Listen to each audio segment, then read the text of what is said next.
Les flux de produits, c'est quoi? C'est tout ce qui vous permet de diffuser vos produits sur une plateforme, donc Google Shopping pour les ads, Bing Shopping également, et puis bien sûr, toutes les marketplaces. Il faut savoir qu'on est éditeur d'un logiciel qui s'appelle Shopping Feed, anciennement Shopping Flux, que peut-être certains d'entre vous utilisent. C'est un logiciel qui vous permet de vous connecter simplement et facilement à toutes les places de marché, tous les comparateurs de prix.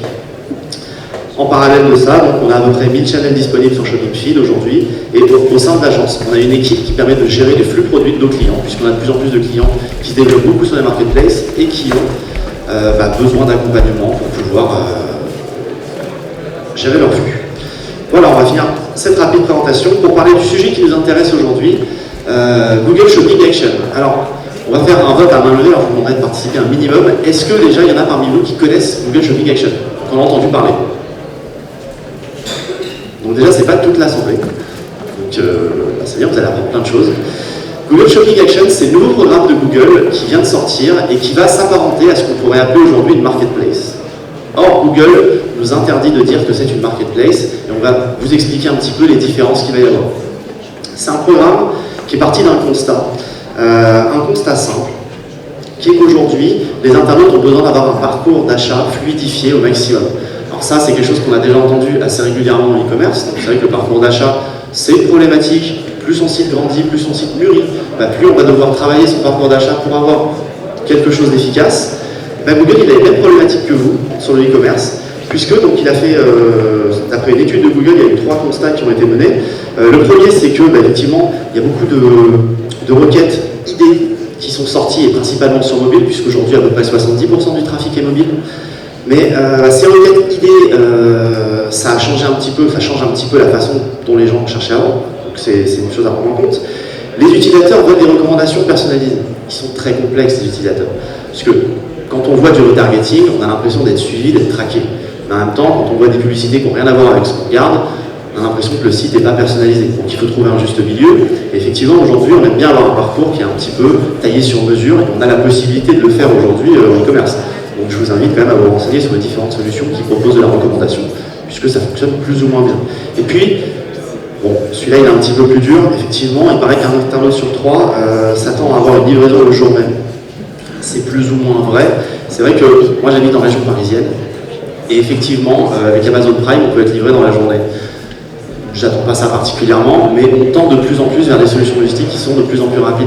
Donc forcément, quand je vais avoir des solutions, quand je vais avoir la possibilité d'acheter un produit et de le recevoir en 48 heures et d'acheter un produit et de le recevoir en 48 minutes, je vais choisir la solution la plus rapide en général. Donc ça, c'est bien quand on s'appelle Google ou Amazon. Quand on est un petit commerçant, c'est un petit peu plus dur de rentrer dans ces critères-là. Et c'est pour ça que Google va essayer justement de sortir une plateforme qui aujourd'hui va avoir la possibilité de vous aider à vendre avec tout un tas d'avantages de produits et de services. Alors, Shopping Action, ça va se passer où? Ça va se passer sur l'onglet Shopping. Vous savez, quand vous faites une requête sur Google, vous avez différents onglets en haut, avec des images, des vidéos, Shopping. Et ces onglets sont toujours différents en fonction de la requête que vous allez faire, puisque plus il y a d'images, par exemple, plus l'onglet Images sera proche de l'onglet Recherche. Plus il y a de vidéos, plus c'est l'onglet Vidéo qui va avancer. Et il y a par contre un onglet qui, sur le e-commerce, domine depuis un certain temps, c'est l'onglet Shopping. Certains marchands ici ont certainement dû essayer de faire du Google Shopping, normalement.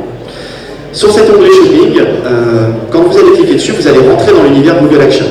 Alors il faut savoir que la France, c'est le 2e pays sur lequel Google va déployer Google Shopping Action. Le premier pays, c'est bien sûr les États-Unis.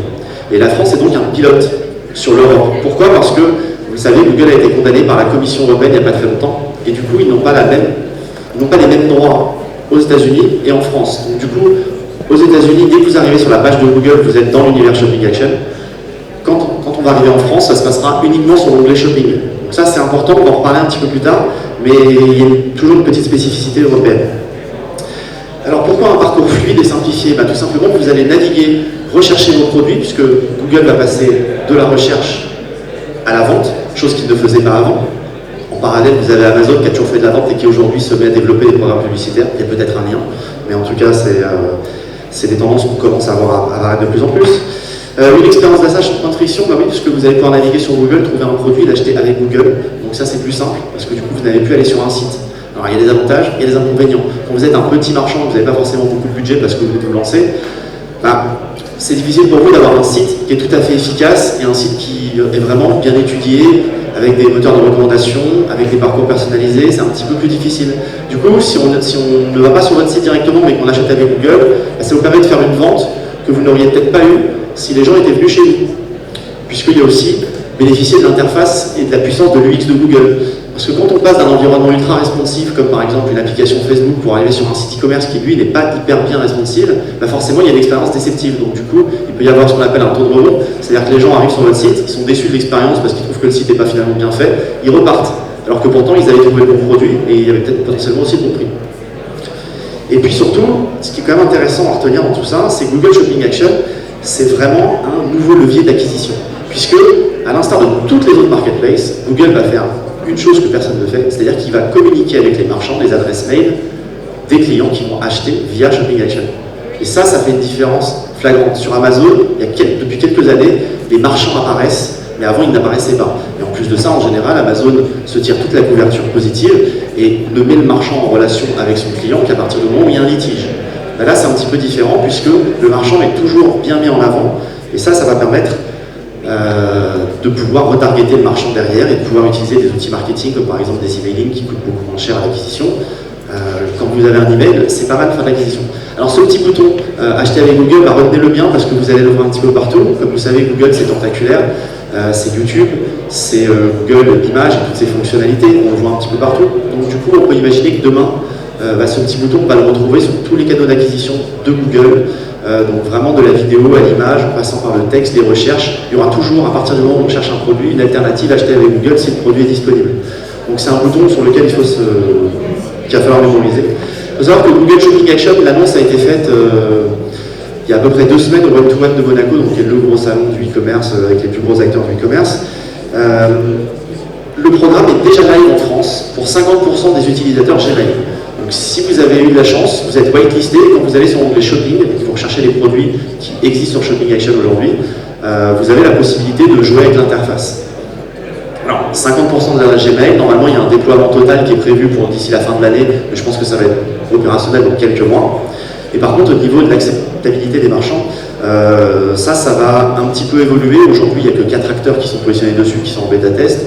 Le programme commence à s'ouvrir et ça devrait être ouvert totalement vers septembre, mais bien sûr Google va faire une sélection à l'entrée.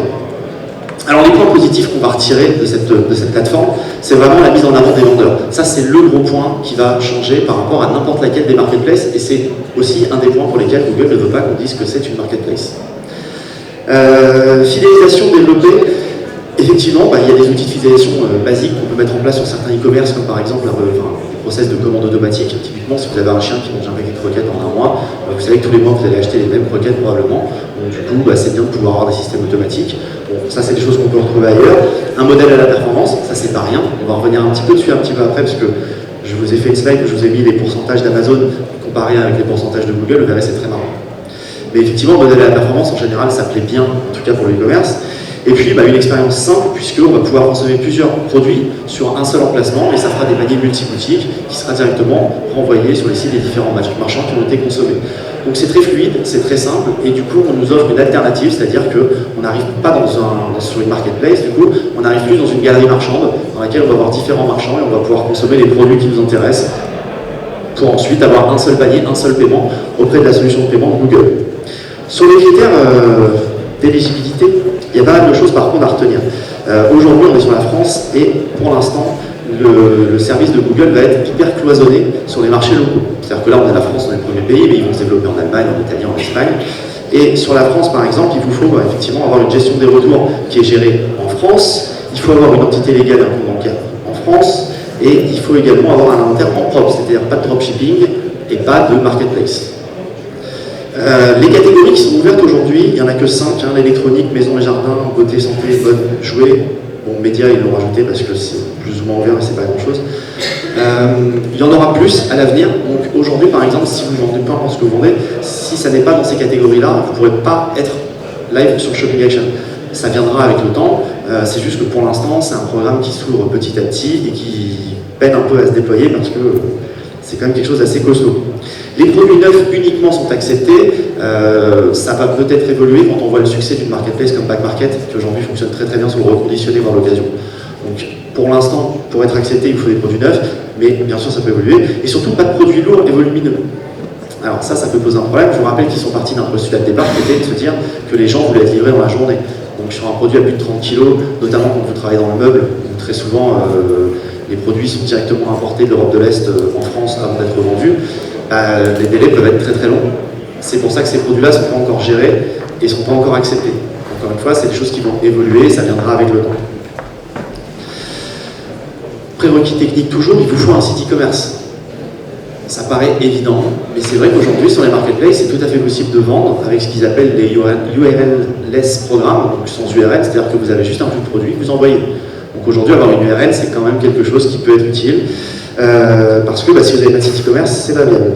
Il faut revendiquer votre site sur Merchant Center. Merchant Center reste la plateforme qui va valider vos produits et vos flux. Donc c'est la plateforme qu'aujourd'hui on utilise pour Google Shopping. Ce qui est bien, c'est que le flux est le même que celui de Google Shopping, donc normalement, ça, tout le monde doit pouvoir le fabriquer. Il vous faut des produits, ça me paraît évident, bien catégorisés par contre. Alors c'est vrai que, comme dans toutes les marketplaces aujourd'hui, il y a un besoin de catégoriser ces produits pour que ça puisse mapper entre les catégories que vous avez chez vous et les catégories qu'il y a chez la marketplace. Sur le principe de Google, c'est la même chose. Il va falloir s'adapter à leurs catégories qui ne sont pas forcément les plus évidentes. C'est pour ça qu'il va y avoir besoin de beaucoup d'attributs de produits. Parce que plus vous allez rentrer d'attributs, plus vous avez de chances que vos produits soient trouvables.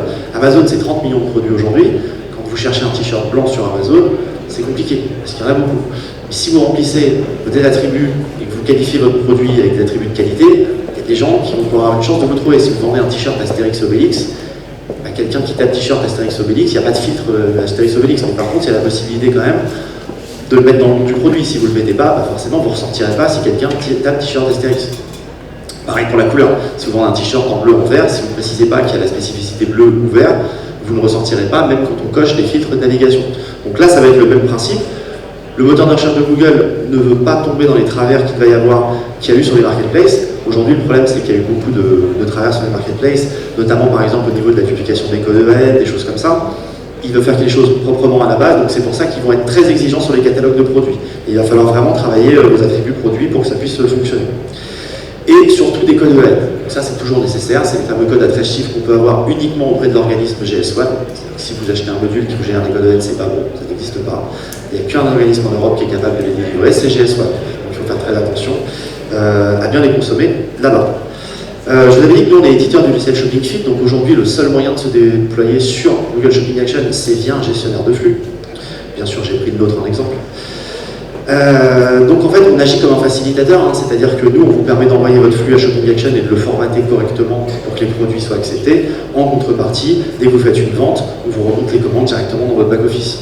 Ça, c'est essentiel. Si vous n'avez pas cette fonctionnalité aujourd'hui, vous ne pouvez pas y aller non plus. Donc les gestionnaires de flux deviennent vraiment incontournables pour ce type de produit parce qu'ils ont besoin d'une gestion intégrée, ils ont besoin que tout soit automatisé et qu'il y ait une fluidité au niveau du marchand, puisqu'ils ne veulent pas avoir à gérer les erreurs de commande. Ça arrivera forcément, mais ils veulent vraiment limiter ce cas-là. Alors ça, c'est un petit tableau qu'on peut trouver sur Internet, qui est quand même très sympa. C'est la comparaison entre Google et Amazon au niveau des pourcentages en fonction des secteurs d'activité, de commission, bien sûr, des pourcentages de commission. Ce qui est intéressant, c'est que grosso modo, ce qu'il faut savoir, c'est que dans une interview, il y avait un des patrons de Google qui avait dit qu'il avait pour constat que malgré le fait qu'il arrive à trouver le bon produit grâce à Google, l'internaute préfère commander par Amazon. Donc ils étaient partis sur un constat d'échec. Donc du coup, ils ont attaqué avec ce nouveau programme acheté avec Google. Et sur ce nouveau programme, on peut voir que Google a à peu près 1% de moins ou quelques pourcents de moins sur la plupart des catégories. Donc c'est très clair, aujourd'hui, on vous propose d'acheter sur les marketplaces, principalement Amazon aujourd'hui en France, qui a vraiment pris une grosse image. Google a clairement monté ce programme pour contre-attaquer Amazon. Donc vous attendez pas non plus à une plateforme hyper vertueuse qui aide le petit commerçant. C'est vrai quand même parce qu'ils font quelques efforts, mais effectivement ils sont en train de créer un nouvel espace de vente qui va vous permettre de vendre. Et cet nouvel espace de vente, en fait, il va être tellement partout que de toute façon on va être obligé d'y croire à un moment ou à un autre. Les attributs produits, il faut bien revenir, donc c'est ce que je vous expliquais tout à l'heure. En fait, aujourd'hui, voilà, vous prenez par exemple le Deep Blue qui peut être la couleur d'un t-shirt chez vous. Donc le Deep Blue, pour ceux qui parlent anglais, c'est bleu profond. Et puis il peut y avoir des alternatives. Du coup, Shopping Feed aujourd'hui a un système de catégorisation et un système de génération d'attributs pour les produits pour faire en sorte qu'un maximum d'attributs puisse être rattaché à vos fiches produits. Plus il y a d'attributs sur un produit, plus il a de chances de rentrer dans les filtres de la navigation par filtre qu'on voit ici. Donc d'ailleurs, très bon exemple, vous pouvez voir en haut, là je suis sur l'onglet shopping, sur la navigation, et tout en haut il y a le petit filtre acheté avec Google. Donc aujourd'hui ça se matérialise comme ça, mais demain ce sera peut-être un petit peu plus agressif. Donc la gestion des filtres, ben voilà, c'est ça, c'est d'expliquer que quand on vend un canapé aujourd'hui, on doit donner 3-4 filtres qui sont obligatoires, parce que c'est comme ça que les marketplaces vous demandent de les vendre. On vous dit il faut la couleur, il faut de la taille, et il faut savoir où c'est fabriqué. Et puis par contre derrière, il y a des options, des attributs qui sont optionnels. Si on ne parle pas ce langage, si on n'exploite pas ces attributs, ben en fait notre canapé il va finir dans un listing sans fond de canapé et on ne ressortira jamais. Sauf que pour être consommé, on a quand même avant tout besoin d'être vu. C'est pour ça qu'on va faire un point rapide sur la recherche vocale. Alors la recherche vocale, tout le monde connaît, ça fait un petit moment qu'on en parle. En même temps, on a parlé très longtemps du mobile et tout le monde n'est pas encore à jour sur le mobile, donc autant prendre les choses assez en amont. La recherche vocale, c'est un procédé qui est assez intéressant, mais qui est déjà parmi nous. C'est-à-dire qu'on a un taux d'équipement qui est quasiment de 100%. Tout le monde a un smartphone. Aujourd'hui, il y a comment on appelle, les assistants personnels qui arrivent dans les maisons, hein, donc Google Home et Amazon Alexa. Encore une fois, c'est les deux noms qu'on retrouve, comme par hasard. Et toutes les pages de recherche de Google nous proposent aujourd'hui de faire de la recherche vocale, donc ça c'est plutôt intéressant. Et quand on comprend le mécanisme de la recherche vocale, en fait on comprend un peu le mécanisme de ces marketplaces. C'est pour ça que je vous en parle. Il faut savoir que quand le mobile est arrivé, on savait que les gens allaient un jour plus consommer sur le mobile que sur leur ordinateur. Mais ça a mis des années. Parce que le taux d'équipement, il a fallu qu'il monte. Il a fallu que les gens, il a fallu qu'on ait des connexions qui soient suffisantes pour supporter la qualité des sites qu'on était capable de faire. La recherche vocale, c'est déjà en place, c'est déjà live, ça marche. Et aujourd'hui, il y a à peu près 30% des requêtes dans le monde qui sont faites vocalement. Et c'est un chiffre qui va vraiment en grandissant. Hop. Donc voilà, l'évolution est semblable à celle du mobile. Hein. L'ordinateur devient mobile, le clavier, ça devient la voix. Ça, c'est le constat qu'on peut faire. Et puis, on peut être sûr et certain qu'un jour, cette courbe, elle sera vraie. Ça, c'est la courbe en fait du mobile. C'est-à-dire que c'est le moment où Google a décidé, fin 2016, début 2017, de dire on vient de passer en mobile first. C'est-à-dire qu'il y a plus de requêtes mobiles que de requêtes desktop. Et bien là, ça va devenir ça un jour parce que de plus en plus, c'est facile de faire de la reconnaissance, des requêtes vocales. Donc voilà, 38% en 2018 des requêtes étaient vocales dans le monde, ce qui est relativement énorme. Mais maintenant, il faut bien comprendre comment ça fonctionne un assistant. Parce que demain, votre acheté avec Google, il sera compatible avec les assistants de Google, ça c'est évident. Il faut bien comprendre comment ça fonctionne. Donc, quand on parle à son assistant, on dit OK Google, on fait une requête, et on lui demande, voilà, j'ai besoin de nourriture pour mon petit chien. Et là, Google, en fait, il va segmenter votre phrase, et il va aller détecter tous les mots qui vont lui permettre de constituer ces fameux attributs. Et ces mots-là, ça va lui permettre de vous trouver le bon produit. Donc si je précise pas que j'ai besoin de nourriture pour mon petit chien, j'ai pas précisé ce que je voulais, par exemple, déjà. Ça, c'est une requête type qu'on peut faire, mais c'est un exemple. Moi, j'ai un chien, je vais vous le montrer sur la slide suivante, et je vais vous montrer la requête que moi j'aurais dit dans mon assistant si je l'avais fait. Moi, j'aurais dit ça. J'ai besoin de croquettes hypoallergéniques pour chien moyen stérilisé. Parce que mon chien est stérilisé, il est moyen, donc j'ai des croquettes pour chien moyen. Il me faut des croquettes parce que il mange des croquettes. Voilà. Et puis hypoallergénique parce que sinon il est malade. Et bien ça, c'est une vraie requête complexe que je suis capable de faire à un assistant. Par contre, c'est pas une requête que je vais écrire dans un moteur de recherche. Parce que hypoallergénique, déjà, il faut s'y reprendre à 2 fois pour faire de faute, parce que le mot est quand même pas courant. Et par contre, effectivement, comme je parle 3 fois plus vite que je n'écris, je vais pouvoir donner, et je vais pouvoir saisir beaucoup plus de précision dans ma requête. Et donc du coup, ces assistants, ils vont devoir s'adapter. Comment ça va fonctionner? Effectivement, on revient sur un exemple plus simple pour que ce soit plus simple.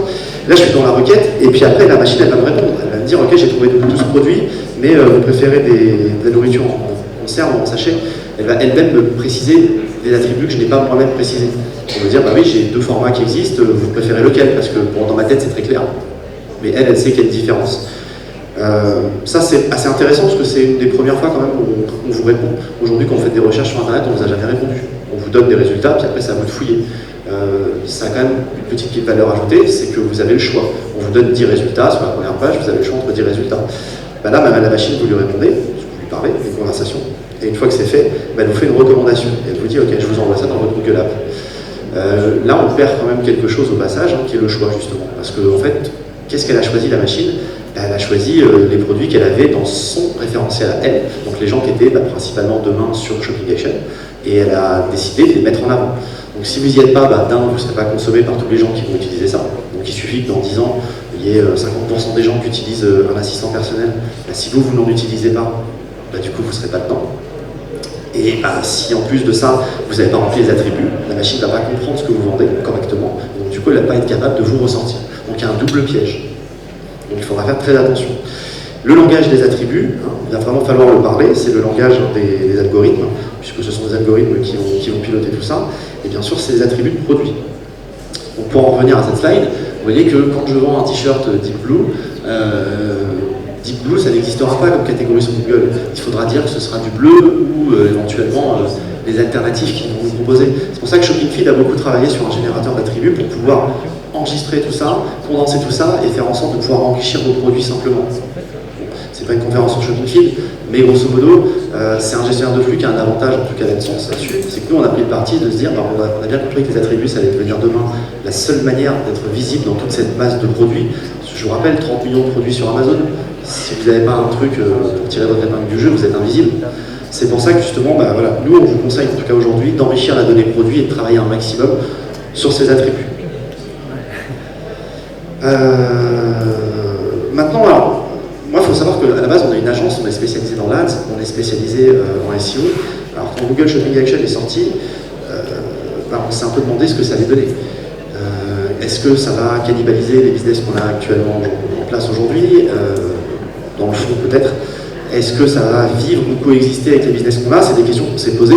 Et puis, comme on croit, parce que on est plus Google à l'agence que Amazon, du coup, on s'est dit, on va quand même creuser un petit peu et voir ce que ça peut apporter et ce que ça peut engendrer comme frein.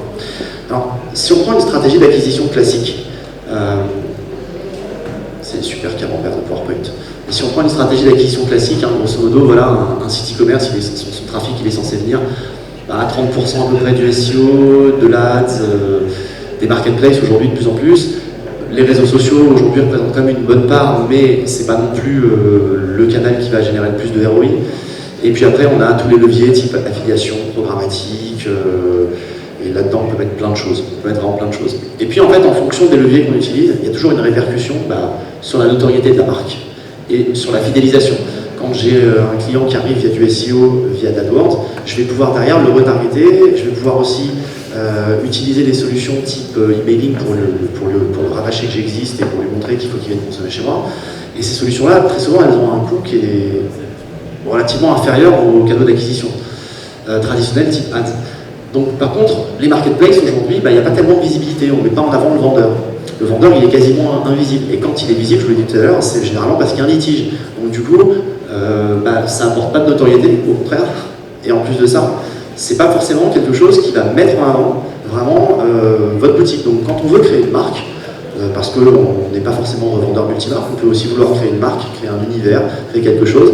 À un moment donné, on va avoir besoin d'aller chercher toute cette information et d'aller pouvoir la réutiliser. Et quand on intègre Shopping Action, l'avantage c'est que c'est un levier qui va bien s'intégrer au niveau de l'acquisition. C'est pas juste un canal de vente, on n'est pas là pour juste vendre, on est là aussi pour récupérer de l'information sur les clients et on est là pour pouvoir derrière retravailler et développer sa marque. Ça c'est très intéressant parce qu'à partir du moment où on veut aujourd'hui exister, il faut qu'on existe en tant que marque. Sinon on peut exister en tant que boutique, mais si on existe en tant que boutique, autant vendre sur les marketplaces et se dire de toute façon plus je fais de chiffres, plus je fais de volume, mieux ce sera. On n'a pas les mêmes marges. Mais quand on travaille en tant que marque, on aime bien que les gens ils viennent chez nous, et puis on aime bien qu'ils puissent se balader sur notre site. Ça c'est quelque chose que Shopping Action va proposer parce qu'on va regarder un petit peu la plateforme en détail après, et on va voir que c'est quelque chose qu'on va pouvoir faire. Donc il faut vraiment insister sur le point vendre ses produits avec Google et non pas vendre ses produits sur Google. Ça c'est une différence qui sonne peut-être un peu creux au début, parce que là c'est pas encore tout à fait matérialisé, mais demain je pense que ça fera vraiment la différence. Alors ça après c'est les retours que j'ai eu de mes clients quand je leur ai proposé, quand je leur ai parlé de Shopping Action. Forcément on allait voir nos clients, on leur a dit qu'est-ce que tu en penses, Shopping Action ça va faire ça, c'est une plateforme, tu vas pouvoir vendre tes produits, ça te paraît bien ou pas? Donc on a eu des retours. Un des retours que j'ai trouvé le plus surprenant et qui est génial, c'est que Google c'est une plateforme qui est sans étiquette. Alors, il faut se mettre dans la peau de quelqu'un qui vend une belle marque. On va prendre une marque lyonnaise, par exemple, Carré Blanc, qui est une marque lyonnaise, qui vend du linge de maison un peu haut de gamme. Bah, Carré Blanc, il n'a peut-être pas envie de vendre ses serviettes chez Cdiscount, parce que le nom de Cdiscount, il lui fait peur. Parce qu'il fait peur, le nom de Cdiscount. Parce qu'on sait que c'est du pas cher, on sait que les gens vont acheter du prix, vont chercher du prix. Et quand on vend du haut de gamme, bah, c'est un peu compliqué. Google, il a cet avantage, en fait, c'est pas un acteur du retail à la base, donc du coup, lui, il est sans étiquette. Aujourd'hui, personne ne va se dire, Google, il est là pour vendre tel ou tel produit. Mais non, Google, il est là pour mettre en relation et trouver le bon produit. Et en plus, il trouve tout. Donc il trouve du haut de gamme, il trouve du bas de gamme. Il n'y a pas de duplicate content, ça c'est une grosse problématique. On n'est pas beaucoup aujourd'hui sur le salon Press Connect, mais j'ai quand même eu 2 fois la question depuis ce matin. Quand je diffuse sur les marketplaces, qu'est-ce qui se passe au niveau de mon contenu? Il est dupliqué forcément avec la place de marché sur laquelle je diffuse. La réponse est oui. Il est dupliqué. Alors effectivement, il existe plein de solutions pour ne pas avoir du contenu dupliqué, comme créer du contenu spécifique pour les marketplaces. Le seul problème, c'est que créer du contenu, c'est une tâche qui est vraiment fastidieuse, qui coûte cher, parce que le contenu, ça coûte cher, ça prend du temps. Il faut que ce soit de qualité, parce que si c'est pas de qualité, en plus, on ne vend pas. Donc du coup, ça dépend des types de produits, mais en général, il y a besoin de créer du contenu de qualité. Et bien Google Shopping Action va fonctionner sous une forme d'application. C'est-à-dire que c'est un circuit fermé. Il n'est pas indexé dans les résultats de son moteur de recherche. Donc comme il n'est pas indexé dans les résultats de son moteur de recherche, il n'y a pas de problème de duplication de contenu. Et ça, encore une fois, c'est une valeur ajoutée assez importante vis-à-vis de beaucoup de places de marché qui, elles, sont indexées. Quand vous envoyez votre produit sur une place de marché, automatiquement, vous la positionnez comme un de vos concurrents directs. Ça, c'est évident, puisqu'elle vend le même produit que vous. D'accord, c'est vous aussi le vendeur, mais elle vend le même produit avec une commission. Et derrière, elle va faire de l'ADS, elle va faire du SEO pour essayer de vendre votre produit parce qu'elle veut récupérer cette commission. Et puis surtout, il n'y a pas de cannibalisation. Alors, qu'est-ce que ça veut dire la cannibalisation? Alors, je pense qu'ici, il y a quand même quelques marchands dans la salle qui ont déjà entendu des histoires, comme quoi on met ses produits sur une place de marché, et puis un jour, la place de marché ferme votre flux et vous dit on travaille plus ensemble, et puis elle passe directement avec votre fournisseur et elle vend elle-même en propre ses produits. Ça, c'est arrivé à pas mal de marchands, ça fait une dizaine d'années que je suis dans l'e-commerce, et cette histoire, je l'ai déjà entendue très régulièrement. Là oui, c'est vrai, en fait, quand vous vendez vos produits sur une place de marché, la place de marché, elle a aussi des stocks en propre, parce que toutes les places de marché quasiment qui existent aujourd'hui ou qui dominent le marché, ce sont des acteurs du e-commerce avant tout. Donc ils sont là pour vendre, donc ils vendent des produits en propre, et ils se servent à la base de la marketplace, ils se servent par exemple de la marketplace pour compléter leur offre. Or, quand ils ont accès à toutes vos statistiques et qu'ils voient qu'il y a un produit qui cartonne, voilà, là, il y a 2 ans, je crois que c'était le Molki qui cartonnait sur Amazon, parce que Amazon avait acheté les stocks de Molki en propre, et il y avait plein de revendeurs qui avaient été éjectés ou qui n'avaient plus le droit de vendre cette référence, sauf que Amazon était en rupture de stock. Et donc du coup, Amazon a fait la course auprès de tous les vendeurs de Molki de France et de Navarre pour essayer de trouver des Molki, parce que c'était l'été, il faisait beau et les gens avaient envie de jouer aux quilles suédoises, je crois. Donc l'idée, c'est ça en fait, c'est de se dire aujourd'hui, l'avantage qu'on va avoir à travailler avec Google, quitte à choisir une place de marché, je préfère choisir une place de marché qui ne va pas essayer de me coincer mon business. Quand je dis coincer, je suis quand même assez poli. Parce que, effectivement, sur d'autres places de marché, ils n'ont pas à être réglo en fait. Ils ont vos stats, ils ont vos informations, vous les avez envoyées, c'est une part du deal, mais maintenant, effectivement, à un moment donné, il faut faire quand même très attention. Donc voilà, grosso modo, c'est une place aujourd'hui, c'est un programme que je vous incite à suivre à partir de septembre. Ça va vraiment être ouvert pour quasiment tous les marchands. Ils vont être très sélectifs, mais il va quand même falloir tenter votre chance et puis pousser un petit peu. On va regarder un petit peu l'interface. Alors aujourd'hui, voilà ce que ça donne. Je dis bien aujourd'hui, c'est le mot-clé important dans la phrase, puisque ça va vraiment évoluer jour après jour. Donc quand on recherche un produit qui existe sur Shopping Action, on arrive, donc là on est sur l'onglet Shopping, là j'ai choisi un téléphone, le J6, donc du coup il me sort le Y6, c'est tout à fait logique, hein, ça c'est la puissance de Google. Et en haut de l'onglet, en haut de la page Google Shopping, il va y avoir du coup maintenant la page, en tout cas l'offre, acheter avec Google. Donc là je suis sur un produit, donc du coup j'ai une facilité à avoir un seul produit affiché et en dessous rien ne bouge. On reste vraiment dans l'univers shopping. Alors il faut savoir que voilà, ça c'était une question qu'on a abordée tout à l'heure. Nous on avait vraiment pour préoccupation de se dire est-ce que Google Shopping va disparaître? Il faut savoir que Google Shopping pour l'essentiel de nos marchands, c'est le premier canal d'acquisition. C'est un truc qui cartonne. Si vous ne le faites pas, il faut y aller. Du coup, non, ça disparaît pas, ça coexiste. Ça coexiste à quel point on va le voir. Donc vous avez le distinctif avec le petit bouton acheter avec Google en haut devant l'annonce parce que là vous pouvez donc acheter directement avec Google. Et puis bien sûr, en haut vous avez la possibilité de filtrer sur acheter avec Google. Quand on rentre sur une fiche produit, alors je vous ai passé le haut de la page parce que c'est à peu près la même chose que ce qu'on vient de voir. Donc vous avez la description, il faut savoir que les contenus sont gérés par une cellule indépendante de Google, donc vous n'aurez jamais la main sur les contenus qui seront proposés sur la plateforme. Autre valeur ajoutée, du coup vous n'avez pas de contenu à leur fournir. Donc là on a les vendeurs, comme je vous disais aujourd'hui, voilà, c'est ces trois gros qui sont dessus. Vous avez les vendeurs qui sont présentés sur Shopping Action, et en dessous vous avez le résultat des annonces Google Shopping. Alors il faut savoir que les trois vendeurs qui sont là, ça passe mal sur le screenshot, mais ils sont aussi en shopping en fait. C'est deux leviers qui vont coexister. Pour ceux qui auraient des doutes quand même, si je clique sur le lien de Carrefour, je paye 12% de commission. Si je clique sur le lien shopping, je paye 50 centimes le clic, peut-être 1 euro le clic. Du coup, je préfère faire une vente à 1 euro qu'une vente à 12% du chiffre, qu'à 12% de ce que je vais vendre. C'est toujours plus intéressant financièrement pour le marchand de passer par shopping. Mais ce qu'on peut constater, c'est vendu par, avec une vraie visibilité, bien travaillée, avec des petits logos, un truc bien mis en place, bien beau, contrairement à Shopping, où on peut voir par exemple qu'il y a la Fnac qui vend le même produit, et qu'il y a aussi la Fnac Turbado, donc il y a un revendeur qui est présent sur la Fnac, qui est aussi poussé sur le même produit. Donc c'est quelque chose d'un petit peu plus propre, avec une vraie mise en avant. Et effectivement, quand on cherche à développer une marque, et bien sûr c'est des algorithmes qui vont piloter tout ça, donc si j'ai l'habitude si j'ai consommé une fois chez un e-commerçant, Google va le savoir dans son algorithme parce que c'est une navigation connectée, donc du coup ils vont pouvoir me pousser les marchands qui sont, avec lesquels j'ai déjà travaillé, si j'en ai été satisfait, et du coup ça va me permettre d'y accéder. Si on continue à descendre, sur la fiche produit, on va finalement avoir une présentation Elia. Donc Elia, c'est un programme de Google qui a été assez sous-estimé et sous-exploité, qui permet en fait de présenter des points de vente qui ont le produit en stock. C'est-à-dire que si vous êtes sur votre mobile, vous pouvez passer la commande avec 48 heures de livraison, mais il y a aussi une possibilité que ce produit il existe dans un magasin physique juste à côté, au même prix. Et même s'il est peut-être un peu plus cher, des fois on est prêt à payer un petit peu plus cher pour être livré un petit peu plus vite. Donc aller chercher, c'est à peu près le même principe qu'être livré plus vite. Donc ça, c'est un programme qui n'a pas été hyper utilisé aujourd'hui chez Google, parce que déjà, il faut avoir des magasins, ça c'est pas le cas de tout le monde, mais même chez les gros, ça n'a pas été hyper bien mis en avant. Et pourtant, c'est un programme hyper intéressant, parce que l'alternative magasin, c'est quand même quelque chose qui manque vraiment aujourd'hui. On a tous dû faire un cadeau en retard, au dernier moment, et il faut déjà trouver l'idée, et quand on a trouvé l'idée, il faut trouver la boutique. Donc du coup, ça c'est affiché sur la fiche produit juste en dessous des annonces shopping, et puis en dessous, on retrouve des caractéristiques et un carrousel qui, pour le moment, renvoie sur des annonces Google Shopping. Du coup, voilà, on a un programme shopping qui va quand même coexister pour l'instant avec Shopping Action, et un programme Shopping Action qui va délicatement s'insérer et être de plus en plus présent sur tous les outils de Google qu'on va croiser dans les jours à venir. Voilà, normalement on a terminé. Alors j'imagine que vous avez des questions. J'espère que vous avez des questions. Il faut que je me promène, pardon.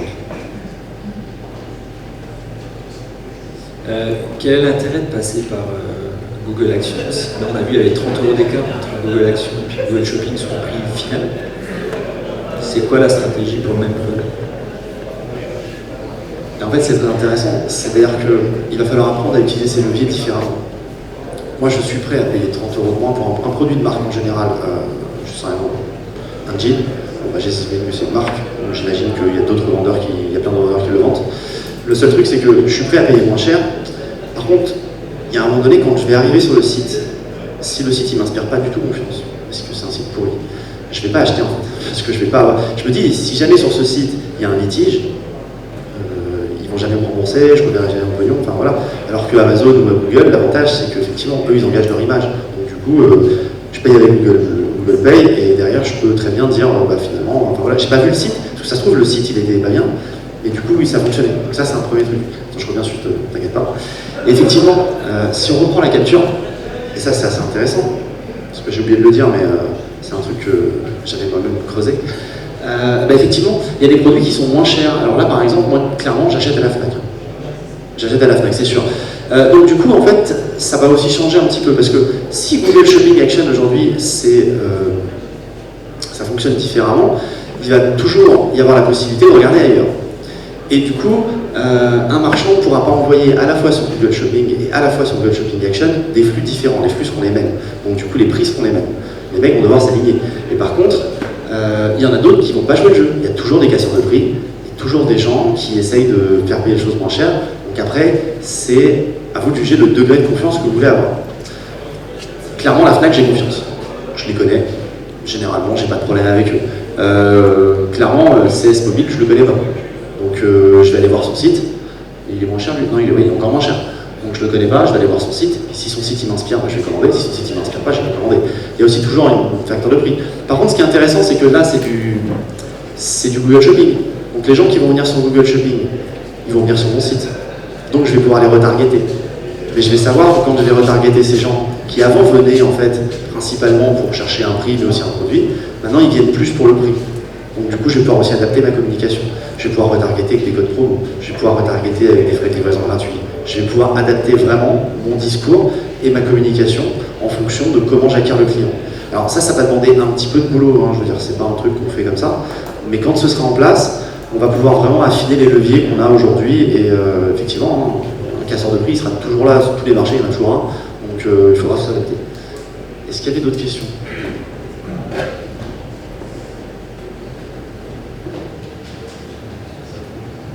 Aujourd'hui, Google Shopping nous peut aider à valoriser notre site et à ce que les gens viennent sur notre site. Google Shopping Action, il y a des commissions, donc est-ce qu'on ne se tire pas une balle dans le pied par rapport aux ventes qu'on veut faire sur notre site en passant par Google Shopping Action, comme une marketplace classique? Alors, oui et non. Forcément, quand on utilise une plateforme de vente qui n'est pas la sienne, on déprécie un petit peu la qualité de son site, c'est sûr. Maintenant, l'argument qui au début a fait le succès des marketplaces, c'était de dire de toute façon les ventes vous ne les feriez pas chez vous parce que les gens ne vous trouvent pas, ne vous connaissent pas, ne vous verrez pas. Donc l'idée c'est de se dire, bah effectivement si je ne suis pas là sur Shopping Action, ça se trouve ils ne seraient pas venus chez moi, donc ils ne m'auraient pas consommé.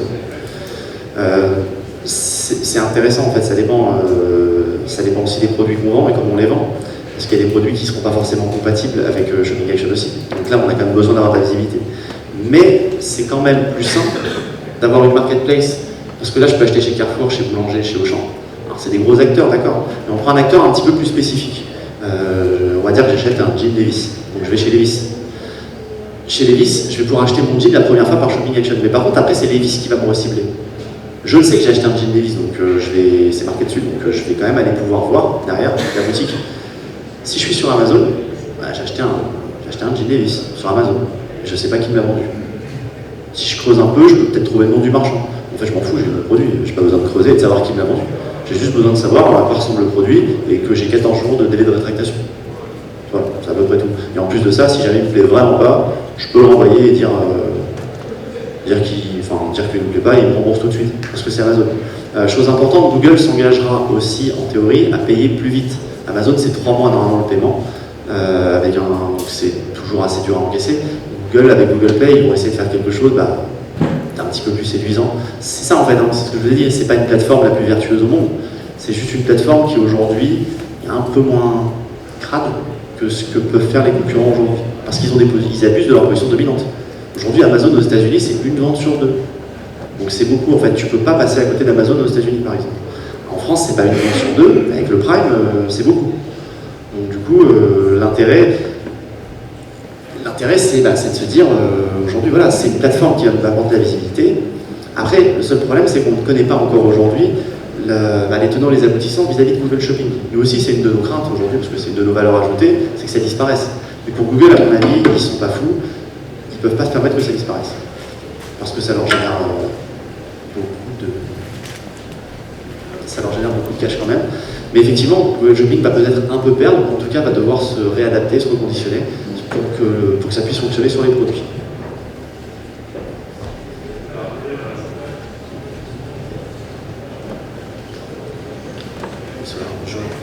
Est-ce qu'on a de la visibilité, est-ce que vous avez de la visibilité sur l'arrivée de Google Shopping Action dans le monde du service? Parce que là on parle produit.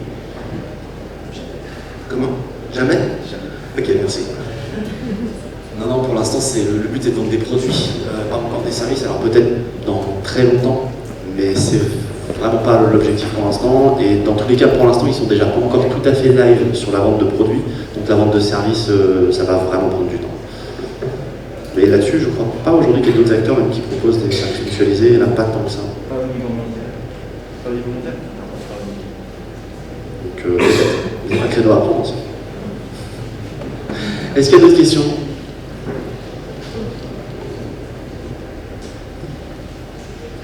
Bonjour, je voulais savoir en fait au niveau du référencement, du coup c'est le référencement payant en fait, la marketplace de Google Shopping. Je voulais savoir en fait, par rapport à un référencement naturel, est-ce que ça risquait pas de cannibaliser en fait un bon référencement naturel, par exemple de passer par des solutions payantes pour référencer ces produits? Pas du tout. Ah non, justement, ça c'est un véritable avantage. En fait, comme Google a été condamné par la Commission européenne pour abus de position dominante vis-à-vis notamment de Google Shopping, donc clairement il n'a pas été cool avec les autres, et bien du coup Google va être contraint, en tout cas en Europe, de rester concentré sur l'onglet Shopping. Donc du coup, ils sont bloqués dans cet espace-là et ils ne peuvent pas en sortir. Si demain Google s'amuse à mettre des boutons acheter avec Google sur le moteur de recherche, après c'est un truc bien français, c'est un truc européen on va dire, c'est-à-dire que l'Europe a décrété grosso modo que le moteur de recherche de Google c'était un endroit public. Ce qui est complètement faux, hein, c'est privé, ça leur appartient, hein. Demain ils peuvent couper les vannes sans problème. Ils pourraient afficher ce qu'ils veulent. C'est vrai qu'ils essayent d'en faire quelque chose de neutre, donc le SEO a toujours de la valeur ajoutée. Mais c'est pas public à aucun moment. Mais enfin en Europe on est comme ça. Donc du coup ils ont été condamnés.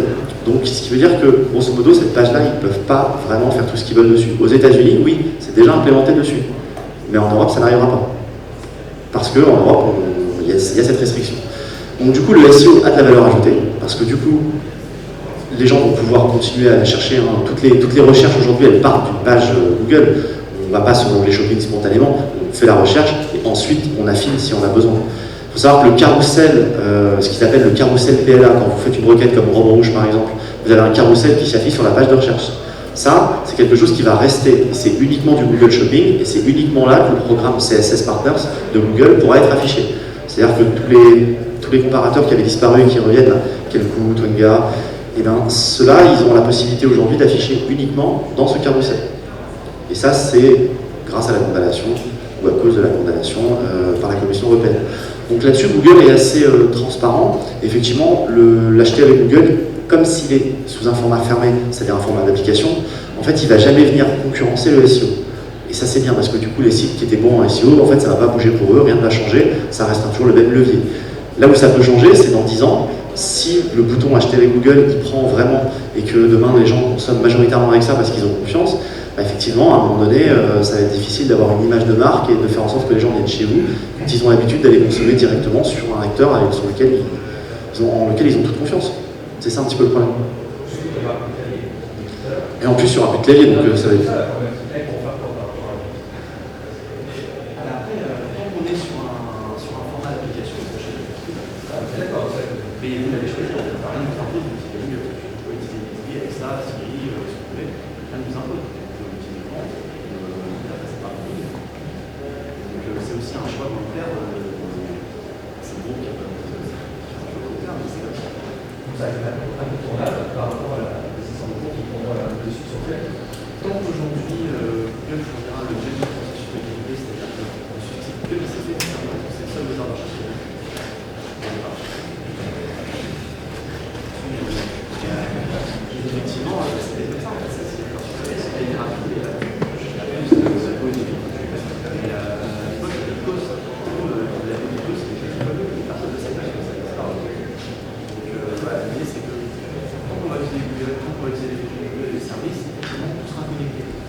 Merci pour cette excellente présentation.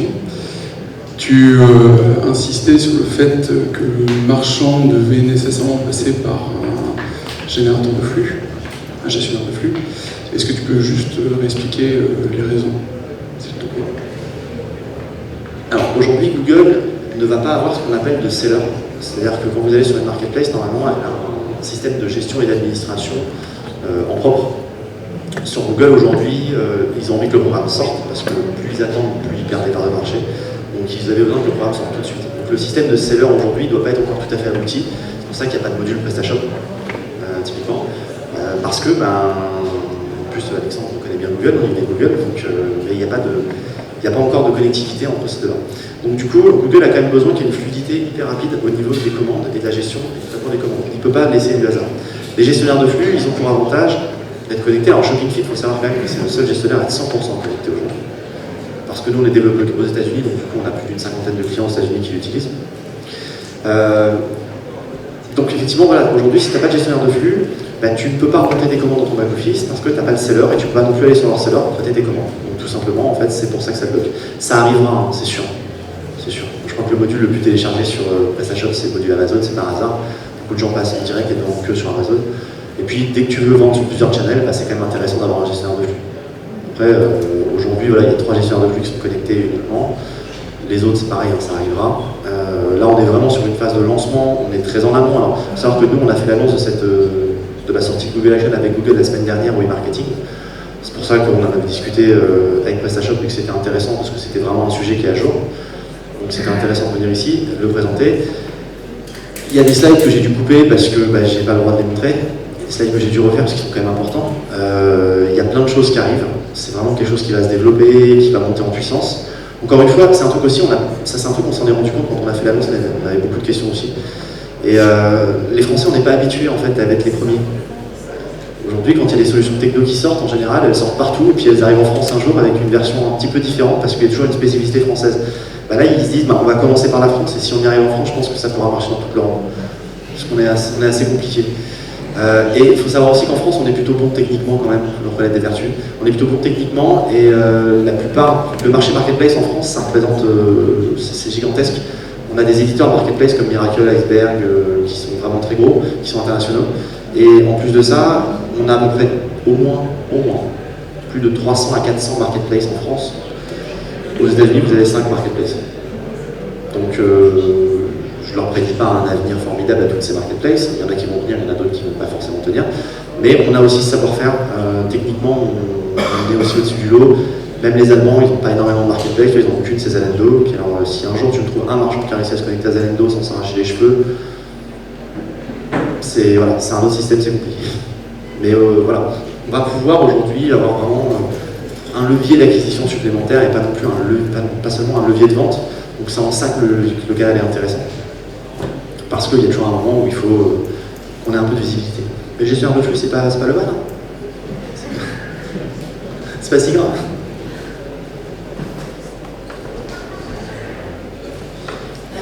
Est-ce que 100% du catalogue il doit être éligible ou si on a une partie des produits en dropshipping et une partie en stock, on peut basculer le catalogue en stock? Et l'autre question, c'est est-ce qu'on pourra jongler de choisir certains produits de les laisser sur Shopping et d'autres de les mettre sur Action, ou est-ce qu'il faut tout pousser sur Action? Alors, dropshipping, ça va être compliqué. Effectivement, ça ne marchera pas. On peut tout à fait, au niveau du flux, segmenter votre flux et n'envoyer que des produits qui sont déjà compatibles avec les catégories qui sont aujourd'hui déployées. Donc, jeux, jouets, il y avait quoi? Il y avait maison de jardin, électronique, high-tech, enfin, il y a 5 catégories au départ. À terme, les autres catégories, alors, si vous êtes éligible Shopping Action, vous pourrez les voir, vous pourrez consulter la plateforme. Il doit y en avoir une dizaine ou une quinzaine. Après, oui, c'est tout à fait possible de segmenter son flux à la demande, d'envoyer certains produits. Sur Shopping et sur Shopping Action, ça fonctionnera différemment parce que Shopping se crée avec des campagnes AdWords qu'on optimise et justement qui nous permettent de gérer la diffusion et c'est comme ça qu'on peut atteindre la rentabilité. Sur Shopping Action, on envoie juste un flux et c'est Google qui s'occupe de pousser les produits. Il y a un truc qu'on n'a pas parlé, alors j'ai pas de réponse, j'ai un élément de réponse. Il y a un truc qu'on a vu rapidement, c'est si on revient sur, voilà, ici. Là, j'ai 3 marchands. Qu'est-ce qui se passe quand j'en ai 30? Lesquels sont affichés? Donc ça, même Google n'est pas capable de me répondre aujourd'hui. Donc je ne pourrais pas vous donner la réponse. Mais en tout cas, ça va être jugé par rapport à la qualité des flux, à la qualité des produits diffusés, à la demande aussi, à la consommation antérieure des clients. Je vous l'ai dit, si jamais vous avez un client qui a déjà consommé chez vous, vous allez forcément être dans les 3 premiers parce qu'il a déjà consommé chez vous. Et ça, c'est des informations qu'ils sont capables d'avoir. Par contre, effectivement, aujourd'hui, je ne peux pas savoir pourquoi Auchan il est en 3e et Carrefour il est en premier. Voilà, visiblement, c'est le prix. Mais ouais, c'est le prix. Donc, là, c'est le prix. Maintenant, ça, c'était l'exemple. Hein. C'est l'exemple de Google. Quoique ça, c'est moi qui ai pris les captures, donc c'est fait en live. Donc, probablement qu'il a fait un tri par prix. Mais derrière, à voir comment ça se passe. Vous voyez, il n'y a pas de transparence au niveau des frais de port, par exemple.